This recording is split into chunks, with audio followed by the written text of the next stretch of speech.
Nós temos no capítulo 7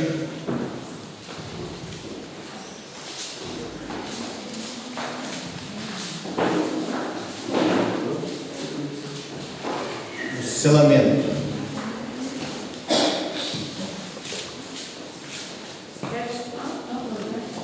7, vamos ver a partir do verso 4. Então ouvi o número dos que foram selados, que era 144.000, de todas as tribos dos filhos de Israel. Da tribo de Judá foram selados 12.000, da tribo de Ruben 12.000, da tribo de Gade 12.000, da tribo de Aser 12.000, da tribo de Naftali 12.000, da tribo de Manassés 12.000, da tribo de Simeão 12.000, da tribo de Levi 12.000, da tribo de Isacar 12.000, da tribo de Zebulon 12.000, da tribo de José 12.000, da tribo de Benjamim foram selados 12.000. Certamente vocês ouviram muitas mensagens falando acerca da ausência da tribo de Dan. Dan não está entre os selados. A tribo de Dan não está entre os selados.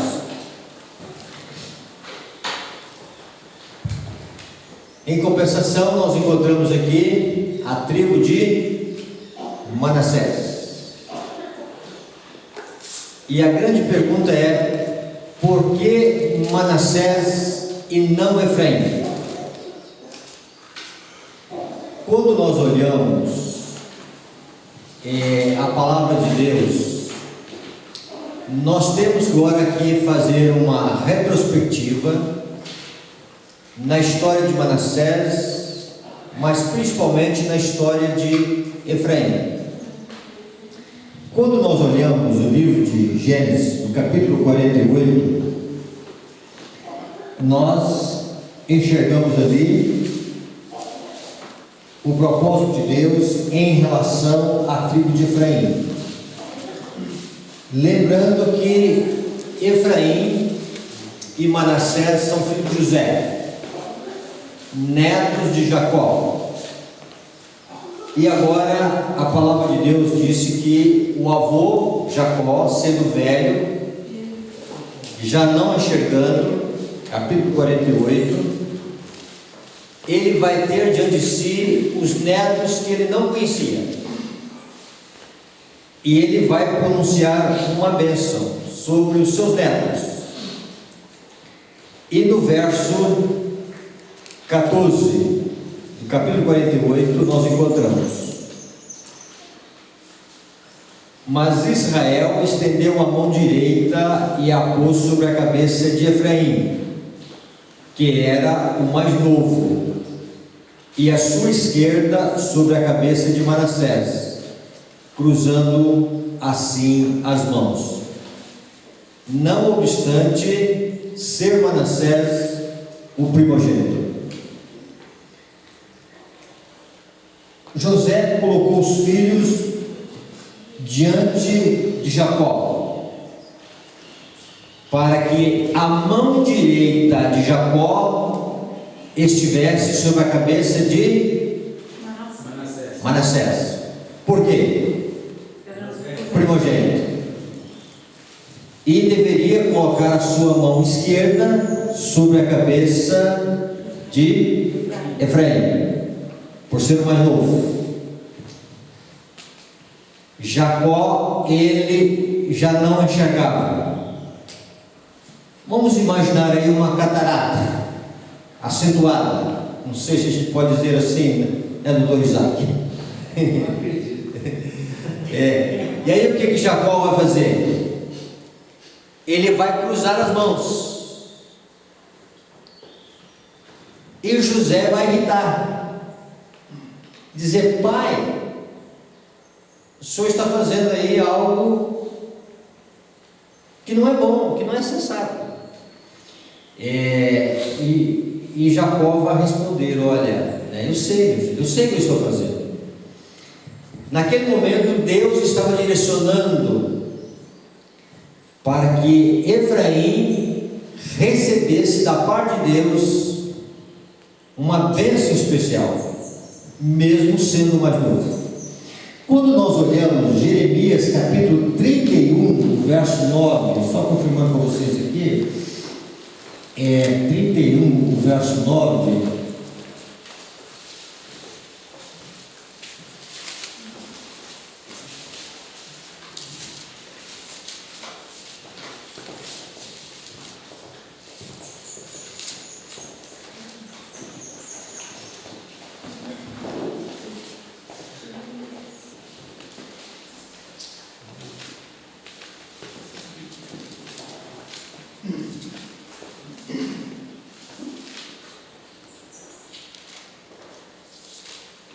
Jeremias 31, o verso 9.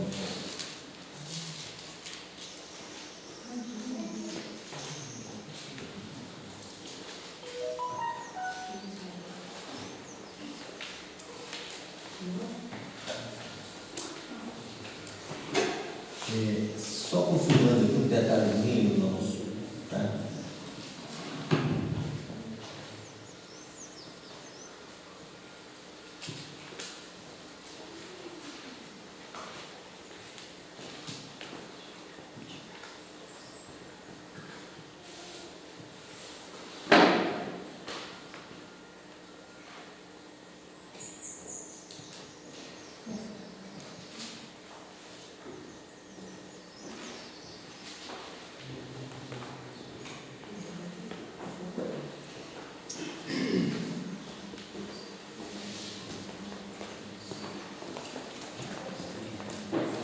Sim, é o verso 9. Virão com choro e com súplicas e os levarei. Guiá-los aos ribeiros de águas, por caminho reto em que não tropeçarão, porque sou pai para Israel e Efraim é o meu primogênito.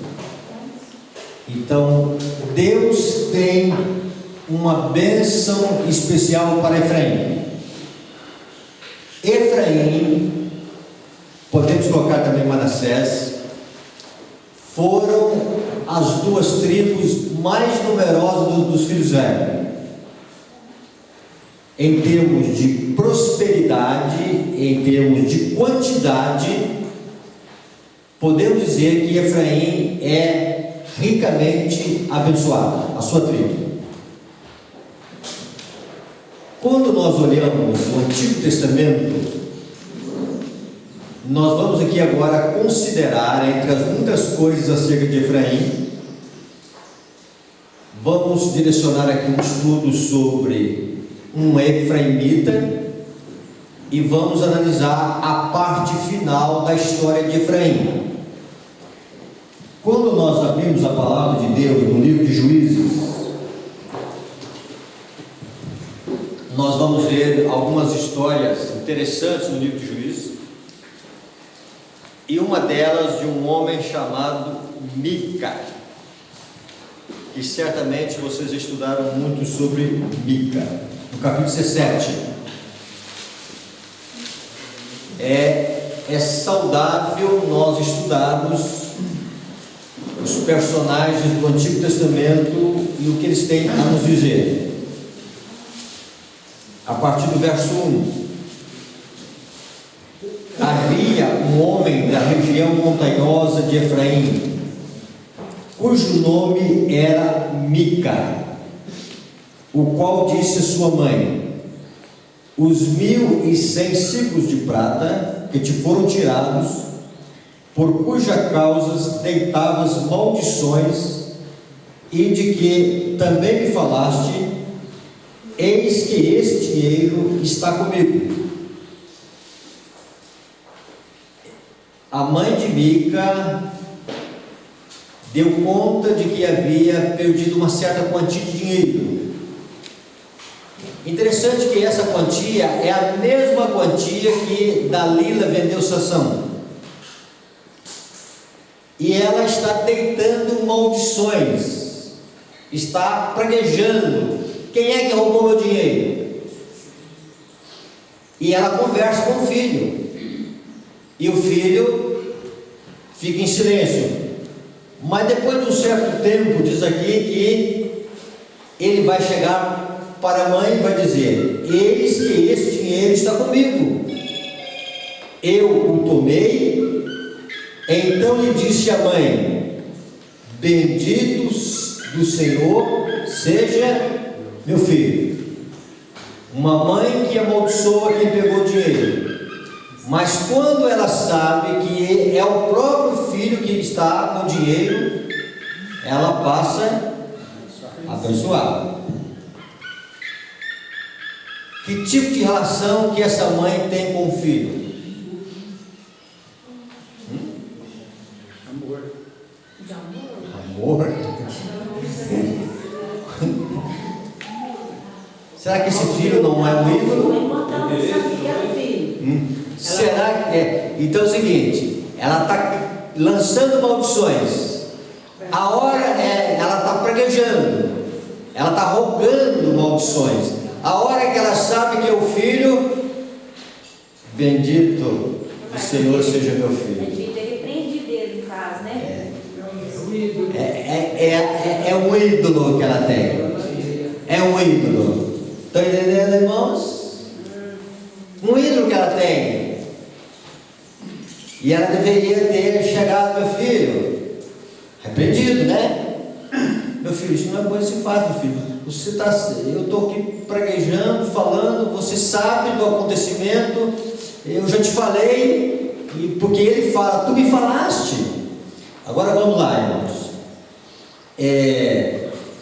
Assim restituiu os 1.100 ciclos de prata a sua mãe, que disse: de minha mão dedico esse dinheiro ao Senhor para meu filho. Agora ela vai dedicar esse dinheiro para o filho. Olha que a relação dessa mãe com esse filho, tá? E diz aqui que veja bem: de minha mão dedico esse dinheiro ao Senhor para meu filho. Então o dinheiro é dedicado a Deus, mas para o filho. Então a relação que ela tem com Deus e com o filho. E aí vejam bem: para fazer uma imagem de escultura e uma imagem de fundição, de sorte que agora eu devolvo. Dois tipos de imagens: um escultura e o outro fundição.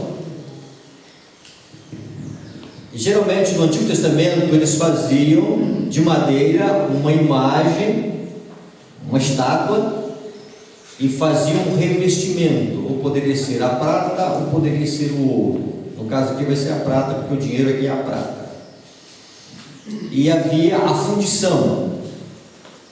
A fundição, Gilberto entende melhor que a gente aí, né? Certamente derretendo o metal, e ali com o metal quente faz o que quer, né? E aí fazendo uma imagem nesse sentido. Dentro desse aspecto, vamos continuar lendo a história.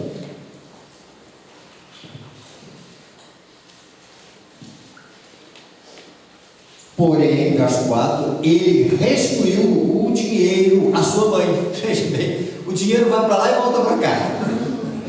A história até engraçada, né? Ele pega o dinheiro da mãe, aí daí a pouco a consciência pesa um pouco, ele devolve o dinheiro para a mãe dedica ao Senhor, mas dedica ao Senhor para o filho. E aí o filho: não mãe, eu não vou devolver o dinheiro, tá? Porém restituiu o dinheiro à sua mãe, que tomou 200 ciclos de prata e deu a quem? A ourives, o qual fez dele uma imagem de escultura e uma de fundição, e a imagem esteve na casa de Mica. Irmãos, ele agora vai pegar parte desse dinheiro, tá? E vai fazer uma imagem de escultura e uma imagem de fundição. A grande pergunta aqui é: quem é esse Orives? Veja, deixa aberto aí, mas veja no capítulo 18, no verso 31.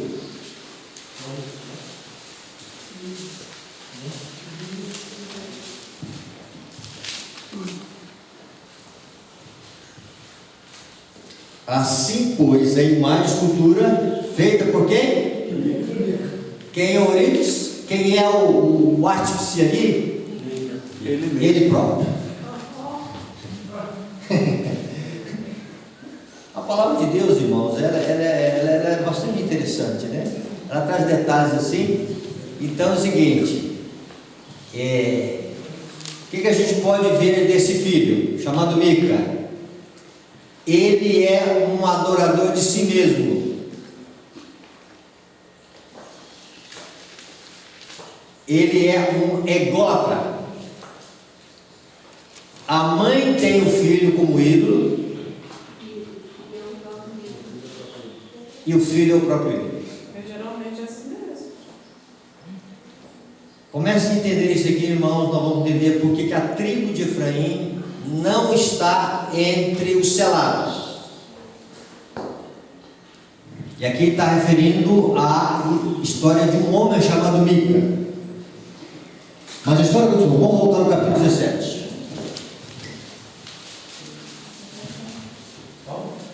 Capítulo 17, verso 5. E assim este homem, Mica, veio a ter uma casa de Deus. A mãe é uma deusa, o dinheiro é o Deus, o filho é o Deus, e as imagens ali são deuses. Fez uma estola sacerdotal e do lar, e consagrou um de seus filhos para que fosse sacerdote. Quem Deus queria que fosse sacerdote? Da casa. No caso, o próprio Mica. Ele é o pai. Tá? Então, ele é o sacerdote da casa. Quando se fala aqui de uma estola sacerdotal, é uma parte da veste do sacerdote, do sumo sacerdote. E nessa veste, então vamos mentalizar aqui um colete, parte do vestuário do sacerdócio, e haviam duas pedras nesta estola, Urim e Tumim. Por essas duas pedras que estavam sobre os ombros do sacerdote, é onde se consultava a vontade do Senhor. Quando havia uma auréola de luz sobre uma das pedras, significava a aprovação do Senhor. E quando a pedra estava numa parte mais escura, significava a reprovação do Senhor. Quando Mica, ele faz uma estola sacerdotal, ele quer assumir uma função do sacerdócio que não pertencia a ele. Outra coisa nós podemos ver aqui: a sua vontade era a vontade que imperava dentro da sua vida. Então ele consultava a si mesmo no que dizia ser certo ou errado. E ele vai colocar o seu filho para que o seu filho fosse também sacerdote. E nós continuamos a ver a história de Mica. No verso 6: naqueles dias não havia rei em Israel, cada qual fazia o que achava mais reto. Então, esta estola sacerdotal tinha também essa função, de que a vontade do Senhor era o que mais reto, mas quando ele faz para si, ele toma esta atitude de ter a estola sacerdotal, ele está fazendo o que é mais reto aos seus olhos. Ele consulta a sua própria vontade em vez da vontade do Senhor. E a história continua. Havia um moço de Belém de Judá, da tribo de Judá, que era levita e se demorava ali. Este homem partiu da cidade de Belém de Judá para ficar onde melhor lhe pertencesse. Seguindo, pois, o seu caminho, chegou à região montanhosa de Efraim, até a casa de Mica. Então agora o sacerdote que estava perambulando por aí, ele chega até a região onde estava a casa de Mica. E Mica vai contratar esse homem para ser o sacerdote da casa. Até aí, um aspecto positivo, tá? E ele vai ser generoso com esse sacerdote, né? Verso 10. Então ele disse: Mica, fica comigo e se-me por pai e sacerdote. E cada ano te darei 10 ciclos de prata, o vestuário e sustento. O levita entrou. Então agora ele vai providenciar abrigo, sustento, comida, vestuário para o levita. Consagrou Mica ao moço levita que lhe passou a ser sacerdote e ficou em casa de Mica. Então lhe disse Mica: sei agora que o Senhor me fará bem, porquanto tenho um levita por sacerdote. Ele vai considerar esse levita para que o levita pudesse ser o sacerdote de sua casa. Algumas coisas nós precisamos entender aqui, o que nós queremos aqui enfatizar na história de Mica é uma coisa chamada ídolos do lar. Então vejam bem, quando nós encontramos que ele faz para si uma estola sacerdotal, e nós encontramos também que ele tinha ídolos do lar. O que seriam esses ídolos do lar? Esses ídolos do lar, ao longo da palavra de Deus, eles vão aparecer. E vamos aqui considerar algumas coisas. Primeiramente, nós encontramos no livro de Gênesis, capítulo 31, sobre ídolos do lar. Vamos começar a entender essa linguagem do que seria ídolos do lar. E aí nós encontramos a história de Labão, a história de Jacó e a história de Raquel. Gênesis 31 e o verso 34. Alguém pode ler para nós o verso 34? Ora, Raquel havia tomado os ídolos do lar e os pusera na sela de um camelo, e estava assentada sobre eles. Apalpou Labão toda a tenda e não os achou. Tem mais? Alguém pode ler? Então disse ela a seu pai: não te agastes, meu senhor, por não poder eu levantar-me na tua presença, pois me acho com as regras das mulheres. Ele procurou, contudo, não achou os ídolos do lar. Muito bem. Se nós entendermos essa história, nós vamos entender que Raquel com Jacó vão sair de casa, fugindo do pai, e ela vai roubar do pai uma coisa chamada ídolos do lar.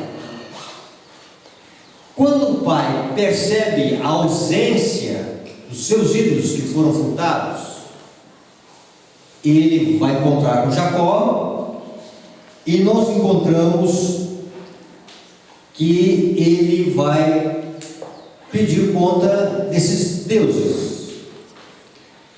Então vejam bem, verso 31. Alguém poderia ler para nós o verso 31?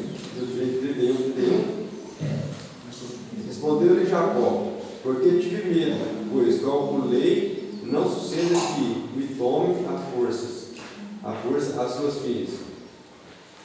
Continua.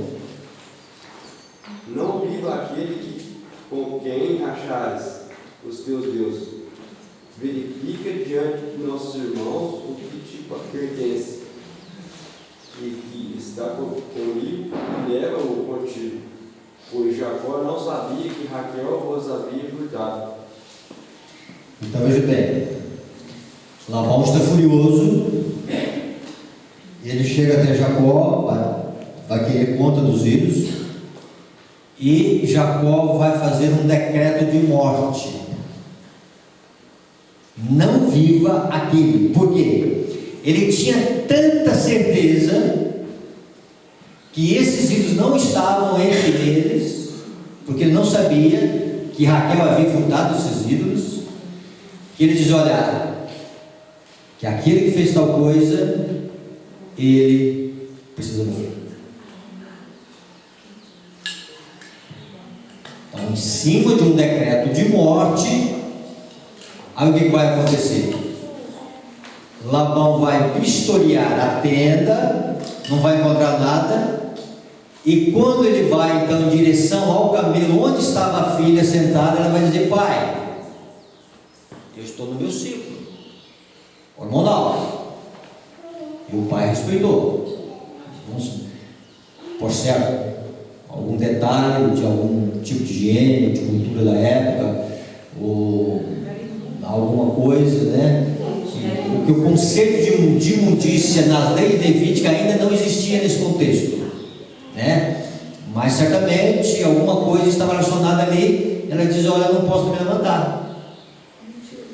Então veja bem, o que salvou Raquel de um decreto de morte? Mentira. Ah, mentira. Então veja bem, então a mentira, ela faz parte de alguma coisa que nós recebemos da herança do nosso lar também.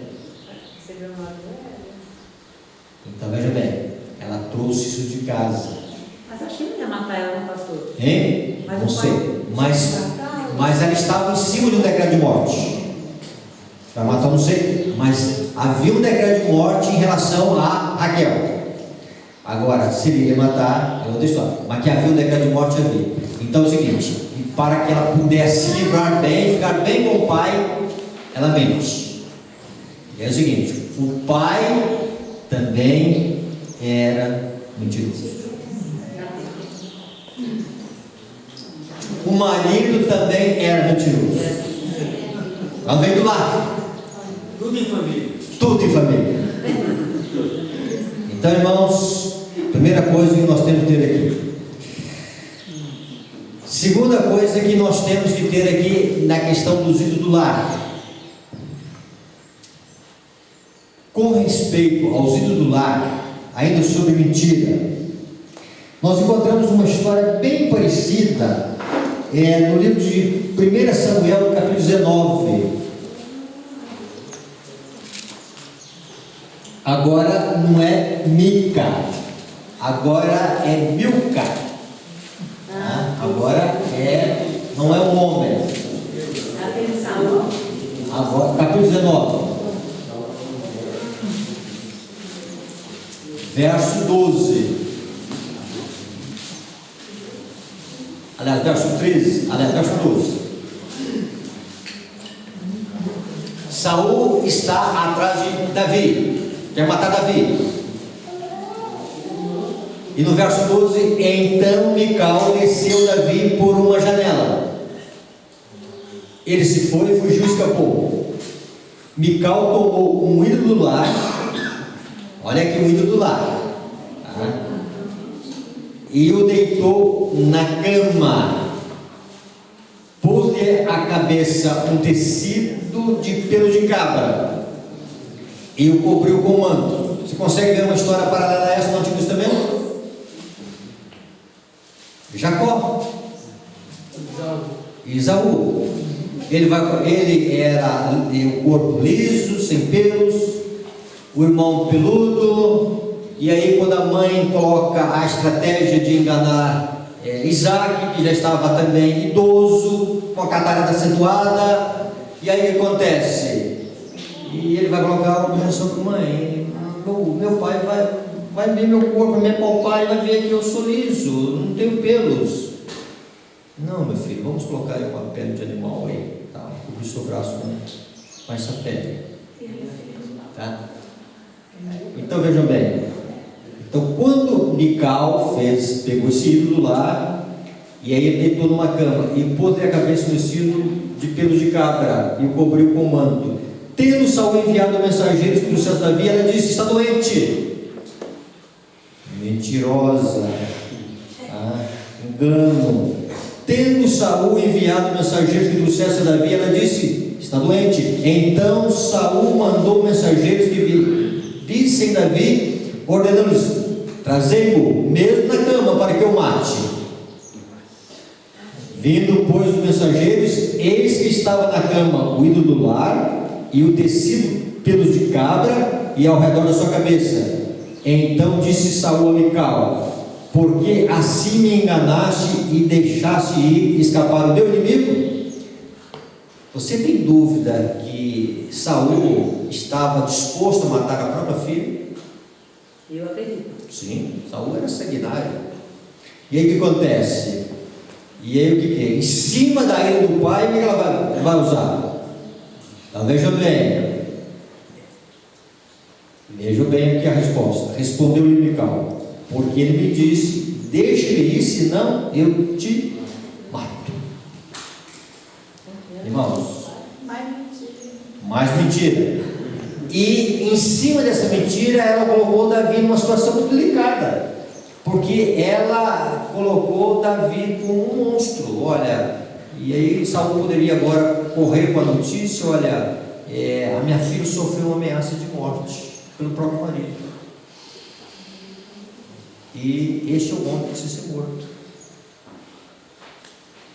Justificativo até para matar Davi.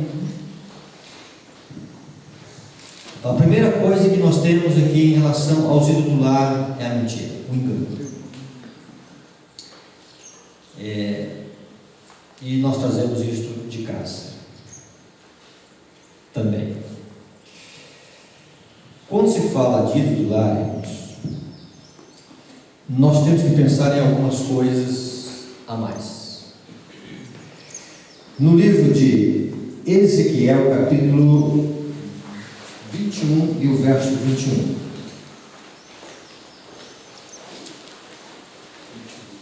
Ezequiel, capítulo 21 e o verso 21.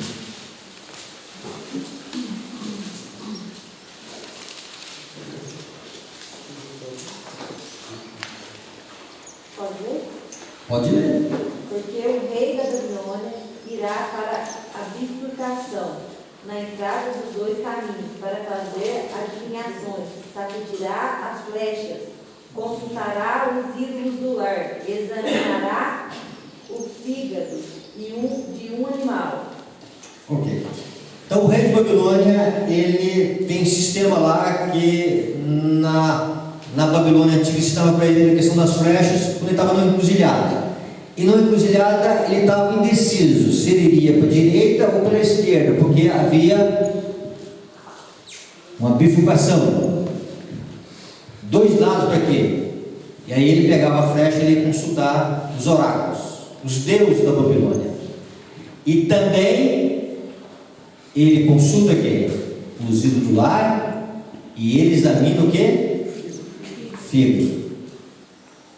Então, o rei de Babilônia, quando ele tem para comer uma coisa, em vez dele consultar a Deus, ele consulta o estômago. É isso que a Bíblia diz. Se o estômago pede, ele satisfaz. Examina o fígado. a condescendência. O que é a condescendência? É nós sentir, uma linguagem bem nossa, bem mineira, sentir pena de nós mesmos. E quando nós temos pena de nós mesmos, nós consultamos os nossos desejos, principalmente nas satisfações egoístas que nós temos, principalmente no que diz respeito ao apetite. Uma das partes que nós temos, nós consultamos o apetite. Ainda sobre o ídolo do lar, Zacarias, capítulo 10, verso 2.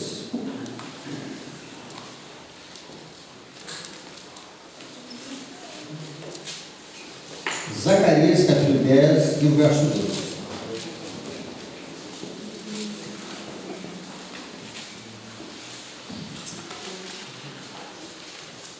Conseguiram achar? Zacarias, capítulo 10, verso 2.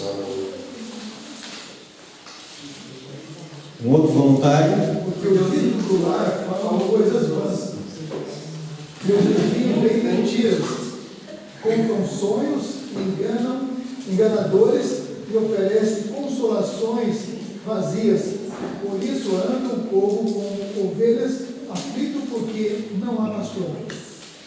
Então vejam bem, isso aqui é muito mais sério do que a gente imagina, tá? Se nós entendermos este verso dentro do contexto dele, o primeiro verso é pedir ao Senhor chuva serôdia. Aí está, em Zacarias. E logo adiante fala sobre os ídolos do lar.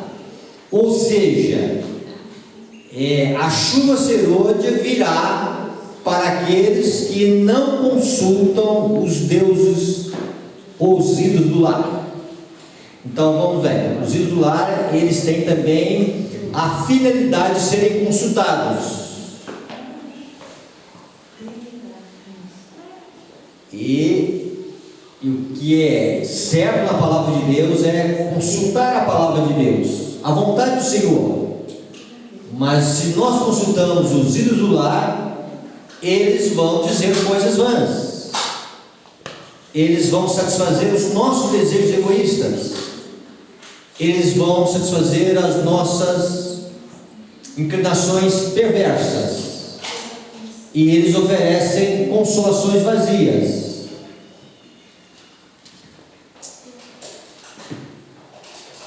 Coloque aqui, irmãos, algumas coisas que Deus precisa que nós tenhamos uma reforma. Quando se fala de coisa do lar, nós temos que entender casa, e Ellen White trabalha em cima disso. Nós temos que entender móveis, nós temos que entender vestuário, e nós temos que entender alimentos, e nós temos que entender o que tem de enfeite no lar.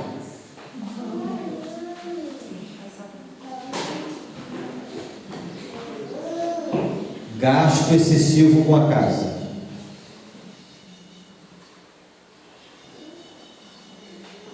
Eu fico orando a Deus, né?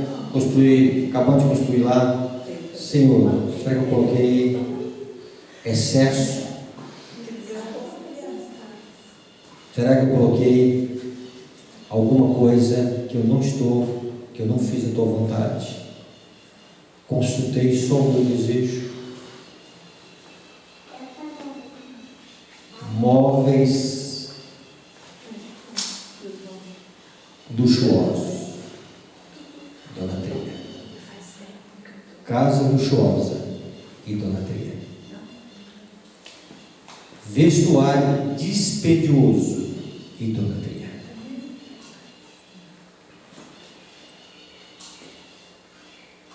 Alimentação dispendiosa, também é uma idolatria.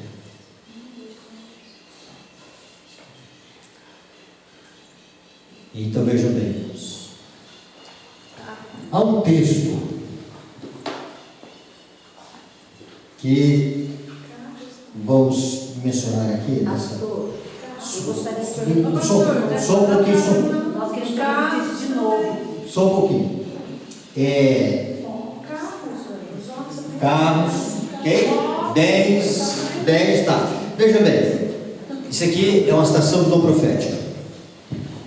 E ela vai dizer o seguinte: quando visito a residência de nosso povo, olha a mensagem do Senhor dizendo, em nossas escolas, vejo que todo espaço em cima de mesas, prateleiras, porta, bibelôs.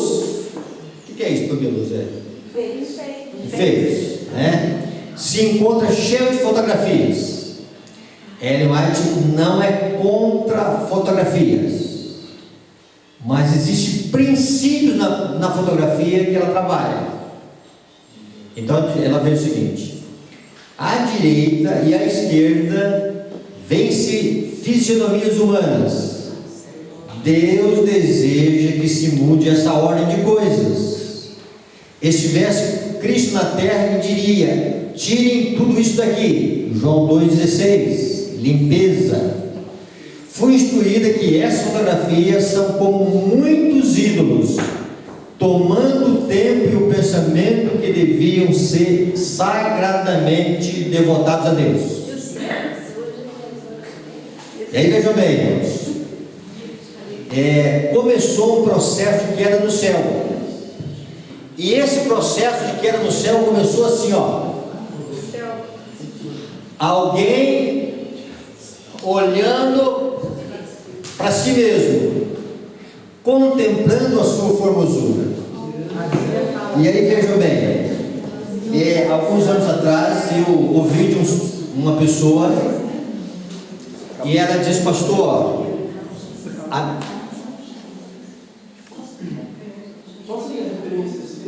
tá, depois eu passo, né? Alguns anos atrás eu conversei com uma pessoa e a pessoa foi fazer uma lipoaspiração, essas coisas de tirar o excesso de gordura, né? Hoje se tem a soma-idolatria. O que é a soma-idolatria? A palavra soma quer dizer corpo. Então, a idolatria do corpo. Então, nós estamos vivendo também a zooidolatria, a idolatria de animais. Irmãos, é interessante que uma pergunta se tornando corrente na igreja hoje, na boca de adolescentes e crianças: pastor, os cãezinhos vão entrar no céu? Irmãos, nós estamos trocando gente por bicho. essa é a realidade. Então é o seguinte, dentro dessa idolatria, irmãos, vejam bem, vamos entender isso aqui. Então aí essa pessoa disse para mim: pastor, minha esposa vai fazer lá, e o médico muito criterioso, e aí veja bem, muito criterioso o médico disse: olha, eu não vou fazer porque 70% dos casais separam. 70% dos casais, quando a esposa faz uma remodelagem, aí o que acontece? Mas doutor, no nosso caso é diferente. Aí o marido me contando: não, doutor, faça. Então, vocês querem que eu faça? Vou fazer, porque a estatística é essa. Aí ele disse: pastor, e a esposa fez. Como é que começa a história, irmãos? A esposa começa assim, ó. Aí ela vai pro Face. Aí no Face, aí vem lá: fulana, você tá linda. Aí aparece lá um sexo masculino: fulana, você tá linda. Aí vocês conhecem essa história. Ele disse: pastor, foi embora. Irmãos, isso no ministério é normal acontecer. Certo? E aí eu vejo bem, de vez em quando, né, algo aparece, em algum momento a gente olha o Face de alguns lugares aí, e essa história está se repetindo, certo? Queridos irmãos, nós podemos idolatrar a nós mesmos, podemos idolatrar os nossos filhos, podemos ter deuses na nossa, a nossa casa ser um Deus, podemos fazer dos nossos móveis ídolos, podemos fazer das fotografias deuses e deusas, podemos fazer, irmãos, muita coisa em relação só dentro do lar. E aí o que acontece? Dentro desse aspecto, irmãos, Deus pede uma reforma de vida. Ai, pastor, foi você também. Tá? Não pregue para os outros, se não pregar para você. Amém. Ei, irmãos, Deus precisa, irmãos, nos ajudar a fazer uma renúncia por amor de Jesus. Amém. Não é para ganhar salvação, é por amor a Jesus. E aí é o seguinte, irmãos, se eu estiver gastando mais dinheiro do que é para gastar no sapato, mesmo que o sapato em si seja útil, é idolatria. Se eu olho no espelho, e eu devo olhar no espelho para ver se estou alinhado em aparência, tá? Correto? Se eu demorar mais do que era para demorar no espelho, é idolatria. Não vai falar isso no testemunho para E aí veja bem, se eu demorar mais do que é para demorar no espelho, irmãos, é uma contemplação de si mesmo. Irmãos, a indústria dos cosméticos nunca teve crise, principalmente nos nossos dias. Pode falar de inflação, de crise, mas nos cosméticos eles não estão em crise.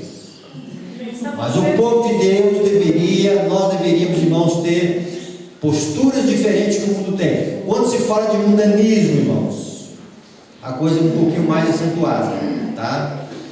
Mundanismo, nós temos também ídolos do nosso lado. Tendo essa visão, irmãos, Deus pede uma reforma de vida, tá? Então Deus está mostrando para nós aqui um efraimita, Deus está mostrando para nós aqui ídolos do lar, Deus está mostrando que a chuva serôdia vai vir em cima daqueles que fizeram renúncia do ídolo do lar, daqueles que não consultam si mesmo, daqueles que não consultam o fígado, daqueles que não consultam as fotografias, daqueles que não usam a mentira e o engano dentro da vida. Dentro desse aspecto, irmão, vamos aqui a última coisa. No livro de Oséias, vai falar agora não de um efraimita, vai falar agora das 10 tribos do Reino do Norte. E quando chegar em casa, vocês vão fazer um estudo sobre os 14 capítulos do livro de Oséias. O que Oséias retrata? Oséias retrata as 10 tribos que foram para o norte. Ontem nós vimos 10 espias. 10 espias que estavam numa rebelião com Deus, num relatório de credulidade. Agora nós encontramos aqui 10 tribos, e essas 10 tribos elas vão para o norte, elas vão para o reino do norte, e ali a capital é Samaria, e essas 10 tribos elas estão em rebelião com Deus, porque a vontade de Deus é que elas não se separassem, e através da descendência de Davi, elas pudessem esperar o Messias. Mas elas vão para o norte, e Deus dando misericórdia, Deus quer resgatá-los, Deus quer salvá-los. E Oséias e Amós são os últimos 2 profetas que vão fazer as 2 últimas advertências para o reino do norte. E aparece a palavra Efraim várias vezes. Israel e Efraim, por ser uma tribo muito numerosa, às vezes o profeta tem a Israel como Efraim. Às vezes Deus tem Israel como Efraim. No capítulo 3 do livro de Oséias, capítulo 3, nós vamos encontrar Deus direcionando algumas coisas para essa tribo. Verso 4: porque os filhos de Israel ficarão por muitos dias sem rei, sem príncipe, sem sacrifício, sem coluna, sem o quê? Estola sacerdotal ou ídolo do lar. Ou seja, irmãos, é aqui que Deus quer que entre o seu povo. Um povo destituído de ídolos do lar. Um povo que essas coisas já não existem mais. Quando nós olhamos para Efraim, capítulo 4, verso 17, vocês conhecem esse verso? Efraim está entregue aos ídolos. E tem uma tradução que diz o seguinte: deixam. Então Efraim, ele está entregue aos ídolos. Aqui já é a tribo de Efraim. E a tribo de Efraim está numa relação tão acentuada com ídolos. Eles estão se agarrando esses ídolos de uma forma tão veemente que Deus está dizendo: olha, deixa-os.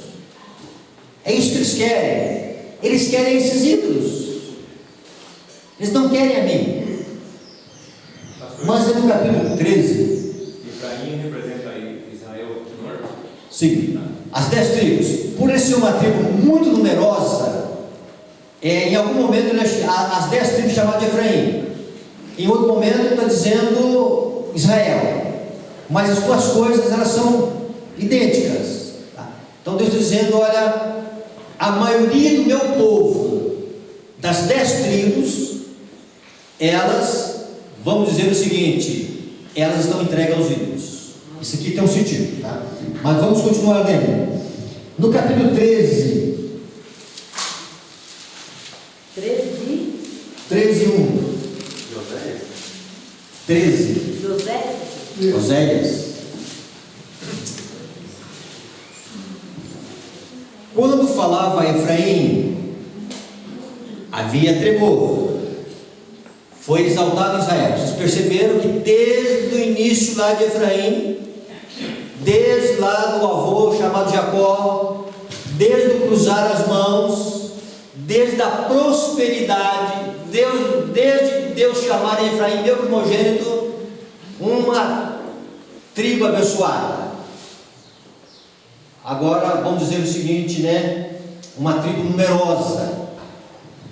E Efraim foi exaltado em Israel, mas ele se fez o quê? Culpado no tocante a Baal. Quem é Baal? Deus do sol, Deus dos fenícios. Lá no grande profeta diz Deus do sol, tá? Então no momento final de Efraim, das 10 tribos, eles adoram agora uma divindade chamada, ou uma pretensa divindade chamada Baal, o deus do paganismo. E quando Baal fez isso, diz a palavra de Deus que ele morreu. Ou seja, ali foi um momento, vamos dizer assim, da perdição de Efraim e das 10 tribos de Israel. Isso é tipológico.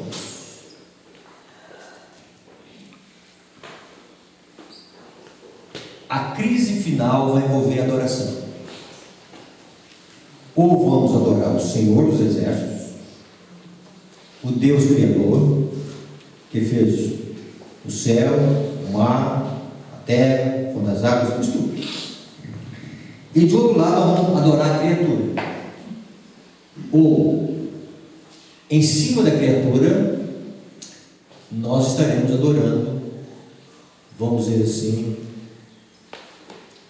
aquele que foi criado, um Deus, com letra minúscula. Ninguém vai ficar neutro nessa história. Efraim representa para o momento final aqueles que já viviam na idolatria,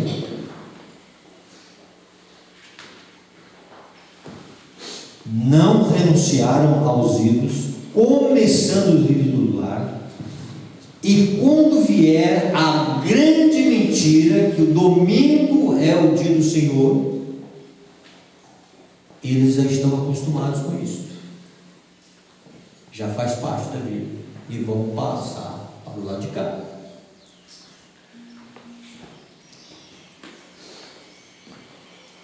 Se havia 10 tribos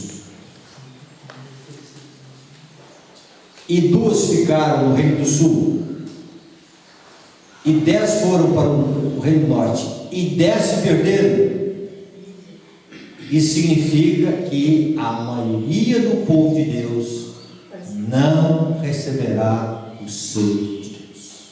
Misericórdia. Por quê?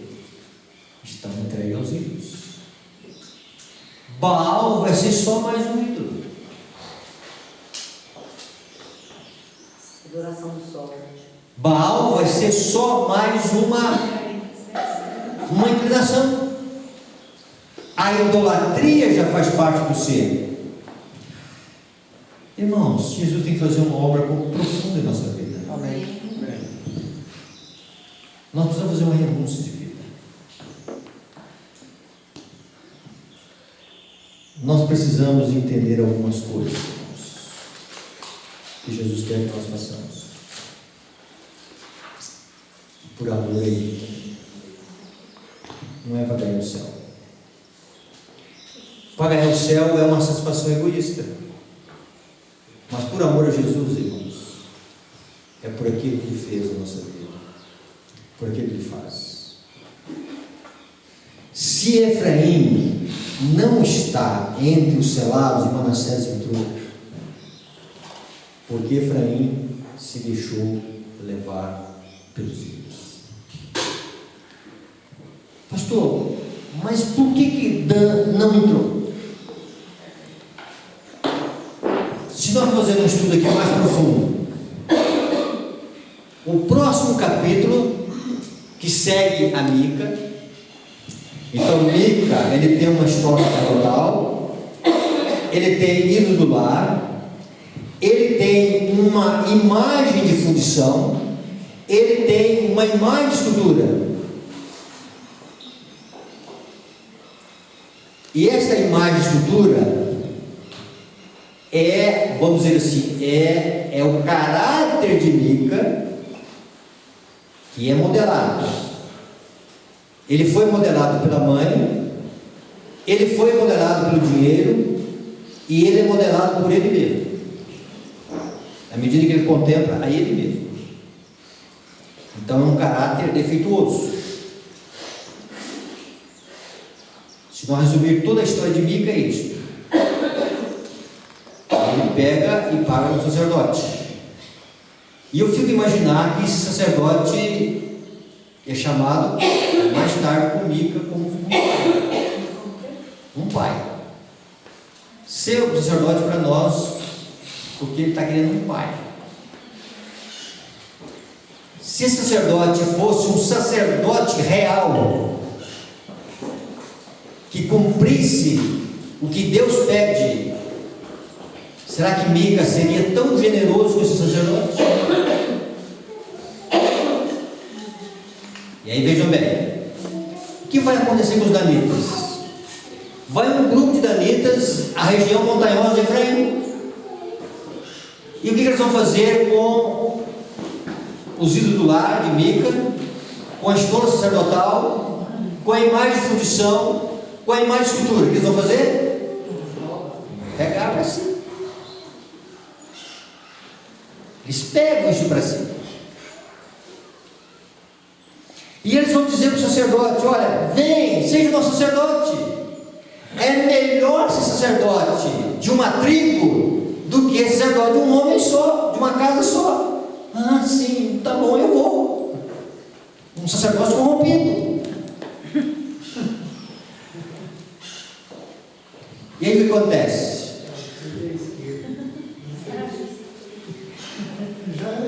E aí, vejam bem, e mais tarde vão encontrar Mica, pesaroso. Ah, por que está assim, Mica? Levaram meus ídolos. O que vai ser da minha vida? Que triste. Estava deprimido. Irmãos, esse foi o problema da esposa de Ló. A hora que ela viu que ela perdeu os móveis da casa, o que ela havia durante anos com o marido juntado, o que ela havia adquirido, os bens que ela tinha em casa, a geladeira, o fogão, os móveis luxuosos. Ela disse: não. E ela saiu de Sodoma, mas o seu coração estava lá. E aí Jesus dizendo para nós: olha, lembrai-vos da esposa de Ló. Lembra da esposa de Ló? Não é para contar só historinha para crianças na hora do culto, não. É para Cristo ser uma lembrança do momento do juízo de Deus sobre alguém que teve a misericórdia de Deus, que teve a graça de Deus operando na vida dela. Deus a livrou da fornalha da aflição e da morte eterna em Sodoma, mas ela ficou pesarosa por aquilo que ela deixou. Assim estava Mica.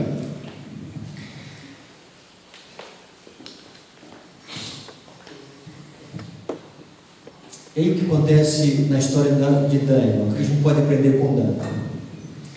O que seria roubar esses ídolos? É que a religião de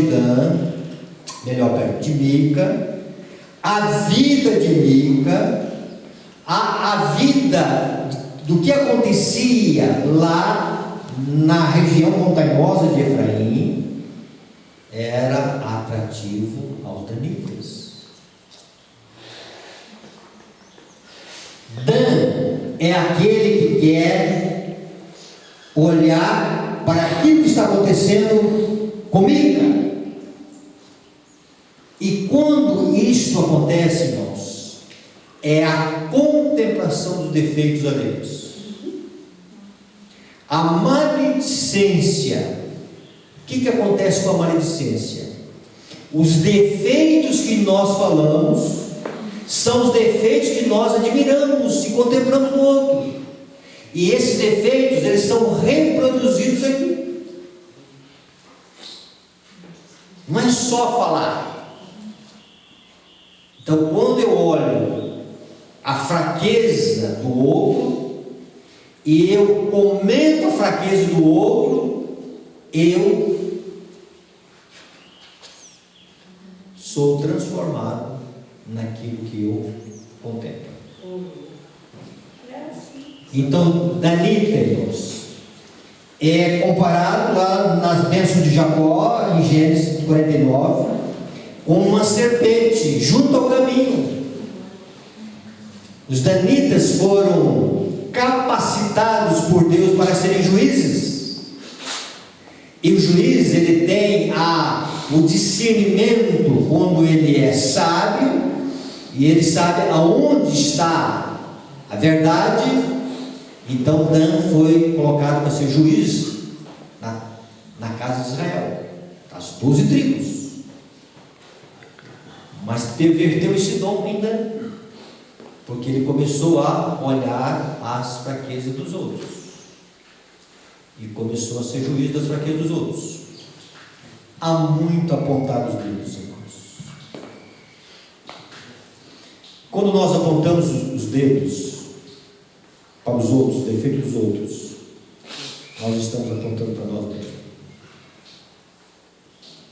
Aquilo que nós falamos no outro, nós estamos falando de nós mesmos também, porque isso se reproduziu em nós. Deus quer que nós, se em algum momento vemos a fraqueza alheia, para serem ajudadores. Existe um espírito no nosso meio, chamado sou mais santo que tu. Por isso que eu aponto: você faz isso, você faz aquilo, e você não está deixando de fazer aquilo. Se nós entendermos as coisas à luz da graça de Cristo, irmãos, nós vamos chorar pelos nossos pecados.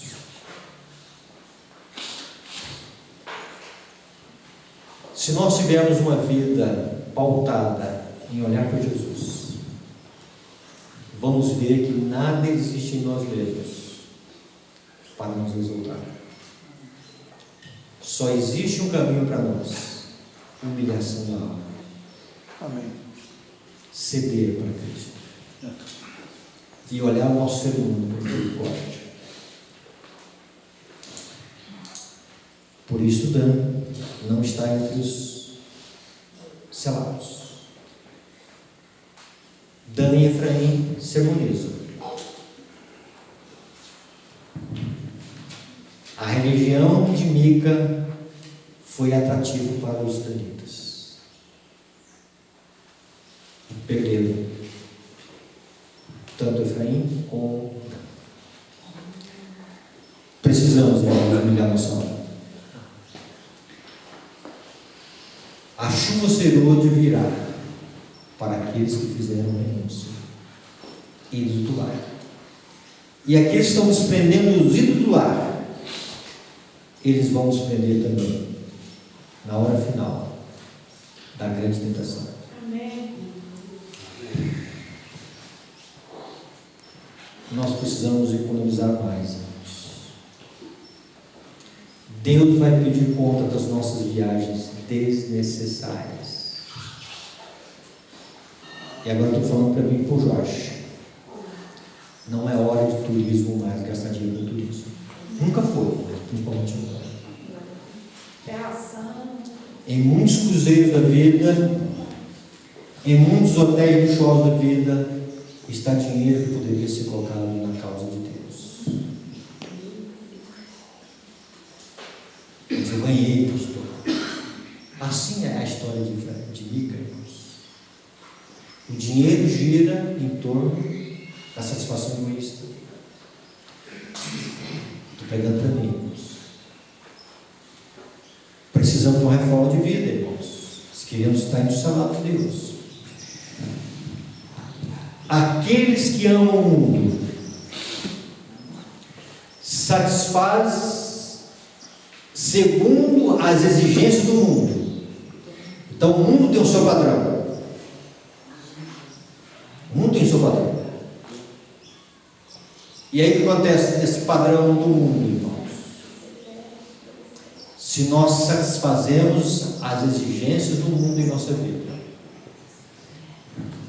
nós estamos preparando para receber o sinal da vista. Sinal profético. Então, Jorge, se você ama o mundo, se você gosta desse mundo, se você satisfaz as normas desse mundo na sua vida, você está preparando para receber o sinal da vista. Mesmo vencendo o sábado. Mesmo no retiro, você falando sobre os eventos finais que a gente tem visto acontecer aqui. Nós precisamos, irmãos, entender o propósito de Deus nesse momento. Amém. Eu fui pastor de uma região chamada, zona rural, chamada Purgatório. Purgatório. Mas é um bom lugar. Lá eu conheci um senhor, eu subi para ele. 12 filhos. Nunca vou esquecer desse sermão. Eu chegava na sua casa e ele não tinha sapato. Eles andavam todos descalços.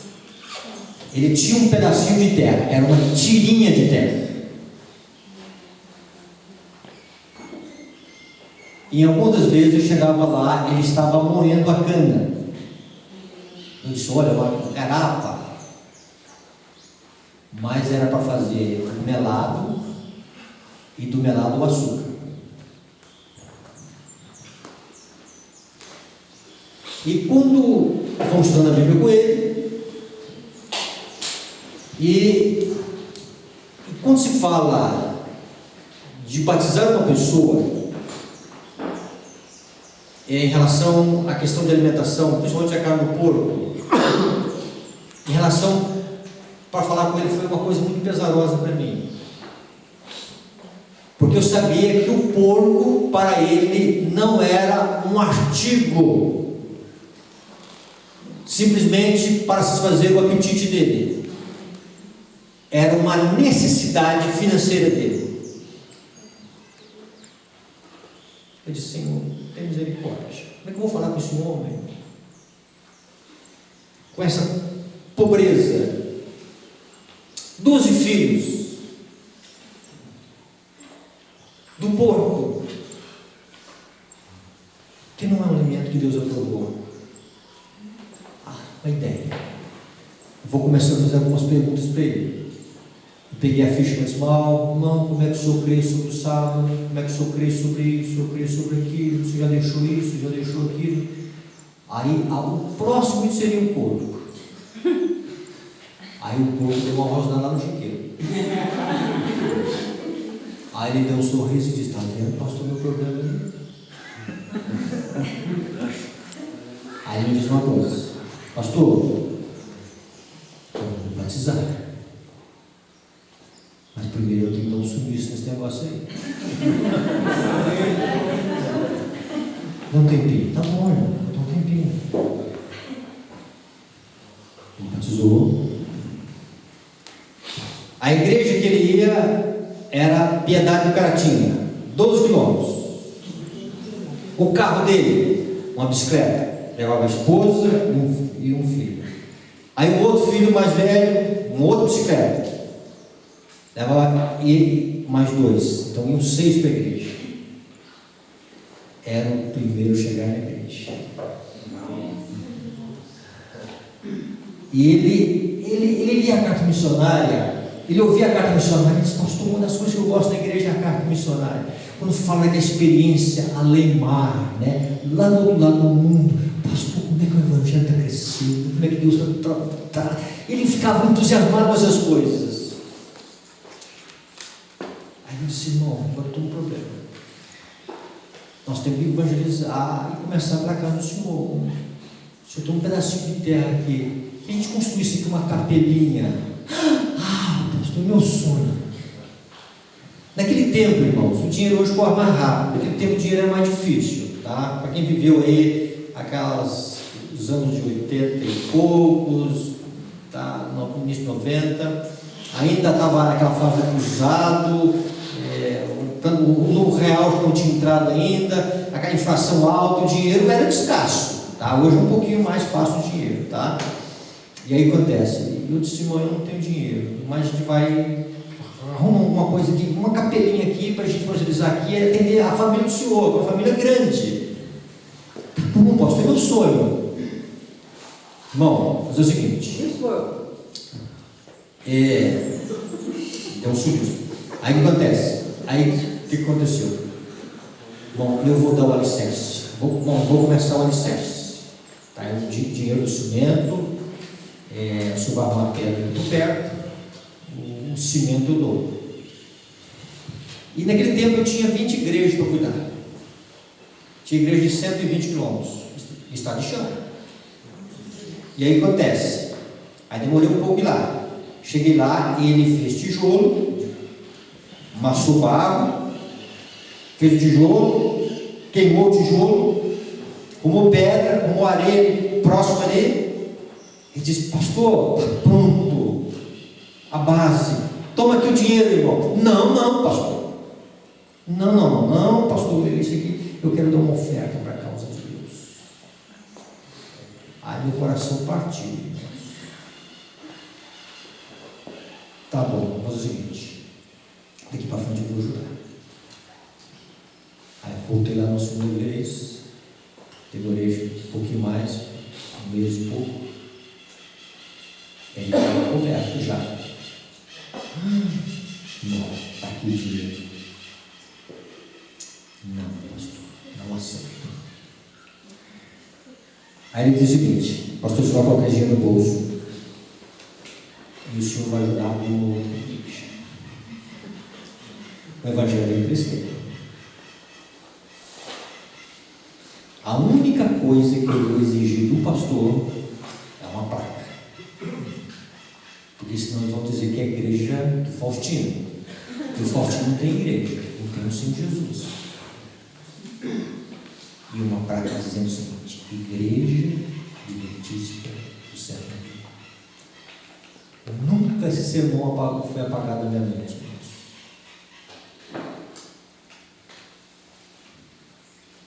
Precisamos, irmãos, ter um espírito de renúncia e sacrifício. Jesus não chamando para uma reforma no tempo de vida, irmãos. E tem coisas que eu disse, já reformei, mas já não quero mais você. O que Deus quer dar para nós é tudo, irmãos. Que nesta manhã não haja nenhum refreio, nenhum dalita aqui. Amém. Que nós possamos chorar aos pés de Cristo. Pedir perdão a Jesus. Por coisas que nós temos no lugar de Jesus.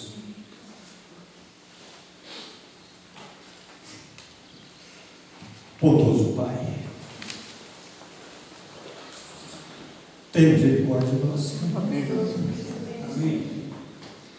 Somos falhos, pecadores, gastamos onde deveria gastar, Senhor.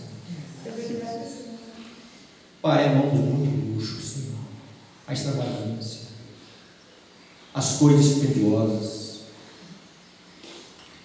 O que o Senhor está querendo de nós é coisa muito simples, Senhor. A nossa felicidade, Senhor, é coisa muito simples. Mas nós temos complicado a vida, Senhor. O padrão do mundo tem sido o nosso padrão, Senhor. Misericórdia, Senhor, perdoa. Queremos as mesmas casas que o mundo tem, Senhor. Os mesmos adornos que o mundo tem. Gastamos o dinheiro do mesmo jeito que as pessoas ímpias gastam, Senhor. Às vezes com poucas diferenças. Precisamos, Senhor,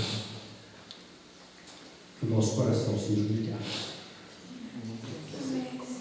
Pai, queremos o perdão da graça de Cristo. Por favor. Mas queremos que o Senhor nos ajude, Senhor. Por amor a Ti, Senhor. Amém. Por amor, Senhor, da Tua causa. Para que esse Evangelho prospere, Senhor. Alcance os nossos corações. Pai, que o apetite não seja o nosso Deus. Nos ajuda. Que o bolso não seja o nosso Deus. Pai, que os olhos sejam olhos de velhice. Tenha piedade de nós. Ajuda-nos, Senhor. Salva-nos, Senhor. Em Cristo Jesus.